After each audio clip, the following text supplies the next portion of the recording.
बिस्मिल्लाहिर्रहमानिर्रहीम, अस्सलाम वालेकुम। Welcome back to my channel cooking shooking with Ariba. आज मैं आपके लिए लेकर आई हूँ गर्मियों की एक स्पेशल सब्ज़ी की रेसिपी जो कि है अरवी। तो मैंने आज बनाई थी अरवी गोश्त, तो सोचा कि आपके लिए इस रेसिपी को रिकॉर्ड कर लिया जाए और आपको भी अपनी रेसिपी शेयर की जाए आपके साथ। तो सबसे पहले आपने करना क्या है, आपने ले लेना है गोश्त। गोश्त मैंने यहाँ पर मटन का लिया है और ये गोश्त की क्वांटिटी जो है आप अपने मुताबिक एडजस्ट कर सकते हैं। मैंने तकरीबन यहाँ जो है वो 1 किलो के करीब जो है मटन का गोश्त लिया था। यहाँ पर जो है अरवी जो है मैंने छील ली थी, उसका छिलका उतार लिया था और उसके बाद इसको पानी में डिप किया था। पानी के अंदर हमने सिर्फ़ और सिर्फ 1 चम्मच जो है नमक डालना है। थोड़ा सा इसको पानी के अंदर डाल के बस हाथों से मिक्स करना है और उसके बाद इसको पानी से निकाल लेना है और इसको अच्छी तरह से साफ़ पानी से धो लेना है। गोश्त जो है उसको आपने एक दफ़ा लाइट सा बॉईल कर लेना है ताकि इसकी स्मेल और इसका जो भी ब्लड होता है वो निकल जाए एक दफ़ा। तो एक बॉईल आने पर आपने जो है गोश्त को निकाल लेना है अलग से प्लेट में और पानी जो है वो आप फेंक देंगे। तो ये हमारा गोश्त हो गया था।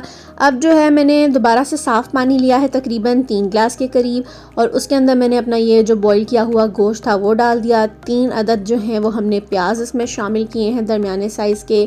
लहसुन के जवे जो हैं 10 से 12 जो हैं वो इसके अंदर शामिल कर दिए हैं हमने। और उसके बाद यहाँ पर ये मैंने अदरक का पेस्ट बना कर रखा हुआ था, ये भी तकरीबन 2 चम्मच इसमें हमने शामिल कर दिया है। तो ये सारी चीज़ें इसमें शामिल कर देनी है। अब मसाले जो हैं आपने तकरीबन 1 चम्मच नमक इसमें शामिल करना है, आधी चम्मच इसमें हल्दी शामिल करनी है और 1 चम्मच भर के सुर्ख मिर्चों का आपने इसमें शामिल करना है। अच्छे तरीके से इसको मिक्स करेंगे और इसको पकने के लिए हम ढाँप देंगे। तो तकरीबन मैंने 20 से 25 मिनट जो है वो इसको दरमियानी फ्लेम पर ढाँप दिया था पकने के लिए। और उसके बाद जब मैंने ढक्कन उठाया तो थोड़ा ही पानी इसमें रह गया था और प्याज और लहसुन सब कुछ जो है वो बड़े अच्छे तरीके से जो है वो गल चुका था। जब मैंने चम्मच हिलाया और मिक्स किया तो वो अच्छे तरीके से जो है मिक्स हो गया था। अब बारी है अरवियों को फ्राई करने की। अरवी को फ्राई करने के लिए मैंने फ्राइंग पैन लिया है, उसमें मैंने डाला है 1 कप ऑयल और उसके अंदर हमने जो है ये अरवियाँ शामिल कर दी हैं। इनको जो है वो हम थोड़ा थोड़ा सा फ्राई कर लेंगे और उसके बाद जो है साथ साथ हमारा जो है मसाला वो रेडी हो रहा था। तो मसाला को जो है मैंने तकरीबन 10 मिनट मज़ीद दिए थे और उसके बाद जब मैंने ढक्कन हटाया तो मसाले की कुछ शक्ल इस तरह से थी, पानी सारा ड्राई हो चुका था और ये भूनने के करीब आ गया था। तो यहाँ पर जो है मैंने ये गोश्त को अच्छे तरीके से भून लिया था। जितना हम गोश्त की भुनाई करते हैं उतना ही ज़्यादा इसका अच्छा टेस्ट आता है। यहाँ पर मैंने 2 से 3 जो हैं वो मैंने हरी मिर्चें साबुत शामिल कर दी हैं। आप चाहे तो कूट कर भी इसको शामिल कर सकते हैं और बारीक कटी हुई भी शामिल कर सकते हैं। साबुत हरी मिर्चें मैंने इसमें खैर शामिल की हैं। तो अच्छे तरीके से जो है वो इसको भूनते जाना है। जितना इसको अच्छा भूनेंगे उतना ही अच्छा इसका टेस्ट आएगा। आधी चम्मच के करीब यहाँ मैंने काली मिर्च शामिल की है। इसको दोबारा से एक दफ़ा मिक्स कर लेंगे और ये जो है हमारी अरवियाँ फ्राई हो गई हैं तो ये भी हम ऑयल के साथ ही इसके अंदर शामिल कर देंगे। अच्छे तरीके से मिक्स करेंगे और इसकी भी अच्छे से जो है वो भुनाई कर लेंगे।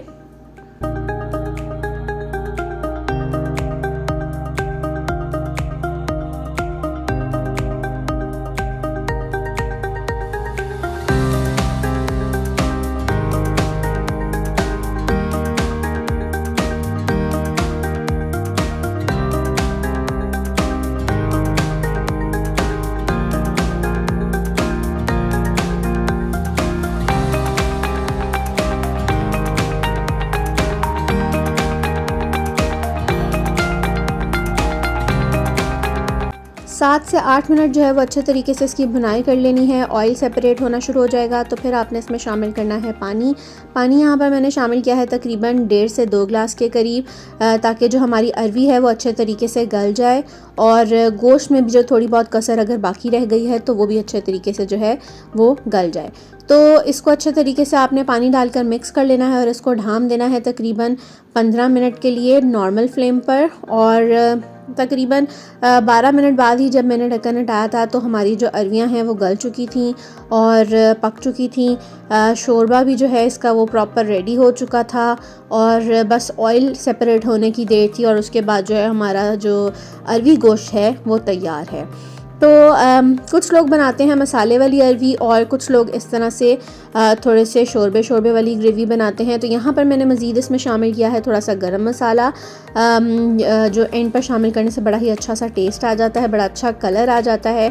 तो ये हमारा जो सालन है वो रेडी हो चुका था अरवी गोश्त का। तो मैंने सोचा कि जल्दी से तंदूर की रोटियां मंगवा ली जाएं और साथ ही इसको सर्व करके आपको भी दिखा दिया जाए और ख़ुद भी खा लिया जाए। तो ये बहुत ही मज़ेदार सा टेस्टी सा जो है अरवी गोश्त तैयार हो गया था। आप ज़रूर इस रेसिपी को भी ट्राई कीजिएगा और मुझे बताइएगा कि आपको मेरी रेसिपी कैसी लगी है।